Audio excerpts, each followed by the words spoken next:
अनियोगों की चर्चा चल रही है 8वें अधिकार में। इसमें द्रव्यानुयोग में दोष कल्पना का निराकरण। अज्ञानियों के द्वारा ऐसा प्रचार किया जाता है कि अध्यात्म शास्त्रों को नहीं पढ़ना चाहिए, क्योंकि अध्यात्म शास्त्र पढ़कर जीव स्वच्छंदी हो जाते हैं।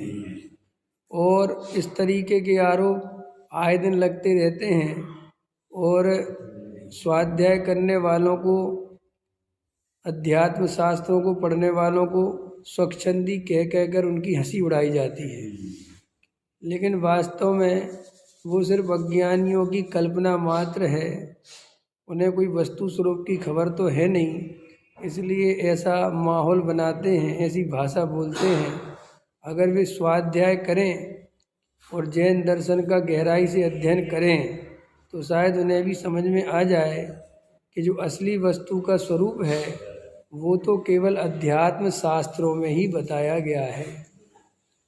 और कुछ अज्ञानी जीव स्वाध्याय आदि का भी निषेध करते हैं कि स्वाध्याय करने में कुछ नहीं है, पूजा पाठ करो, और कम से कम स्वाध्याय करना है तो अध्यात्म शास्त्रों का मत करो, तुम तो जो श्रावकाचार्य हैं श्रावकों को वो ही पढ़ना चाहिए और अपने परिणाम निर्मल करने चाहिए, क्रिया सुधारनी चाहिए।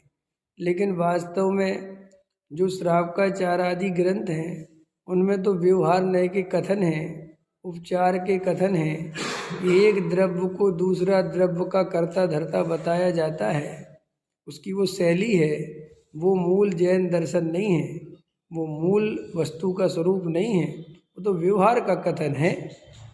और सम्यक दर्शन के बिना ना तो श्रावक के व्रत होते हैं, ना परिणामों में निर्मलता आती है, और ना कोई कसाय का अभाव होता है। इसलिए अगर सच्चा श्रावक भी बनना हो तो उसके लिए भी सम्यक दर्शन अनिवार्य शर्त है। और जब श्रावक बनने के लिए सम्यक दर्शन अनिवार्य शर्त है तो फिर साधु बनने के लिए सम्यक दर्शन कितनी इम्पोर्टेंट चीज़ है, ये सब लोगों को जानना चाहिए, समझना चाहिए।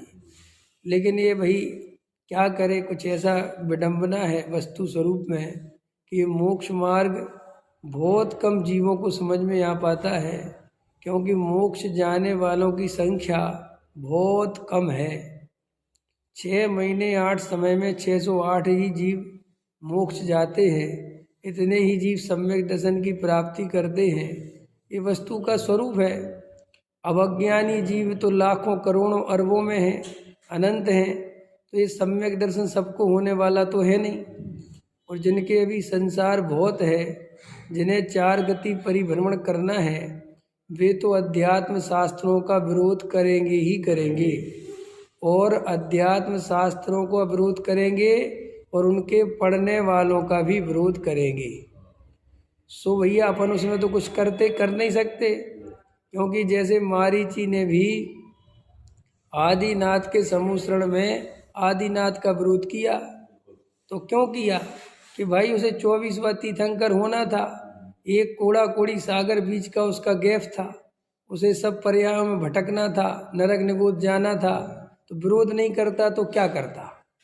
ऐसे ही जो अभी जिनवाणी का तत्व का और तत्व का पढ़ने वालों का विरोध करते हैं, उनके लिए अभद्र भाषा का उपयोग करते हैं, गलत बोलते हैं, कालांतर में वे जीव वास्तव में दया के पात्र ही हैं, और अभी 4 गति परिभ्रमण होने वाला है उनका।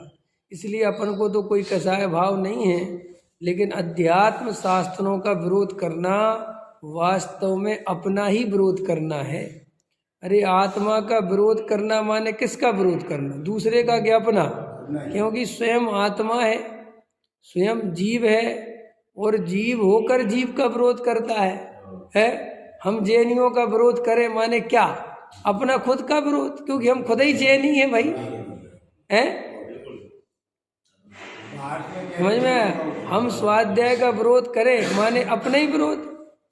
अरे भाई स्वाध्याय तो जैन दर्शन का मूल प्राण है। स्वाध्याय के बिना जैन दर्शन की कल्पना भी नहीं करी जा सकती।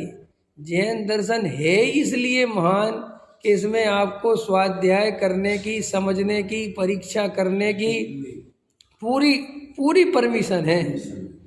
अन्य मतियों में, अन्य दर्शनों में तो सबका मालिक एक है, भगवान जो करे वैसा, तू कुछ नहीं, तू तो बिल्कुल क्या कहना चाहिए असहाय है, तेरे में कोई ताकत नहीं है। तो समझ में आया, तू तो दीनहीन है, तू तो पतित है, भगवान पारने वाले हैं, तारने वाले हैं। अरे जैन दर्शन ही तो एक ऐसा दर्शन है जो ये कहता है प्रत्येक जीव भगवान स्वरूप है, भगवत्ता अपनी लेके बैठा है, और अगर अपनी आत्मा को पहचाने, अपने ज्ञान की दृष्टि करे, तो पर्याय में परमात्मा बन सकता है।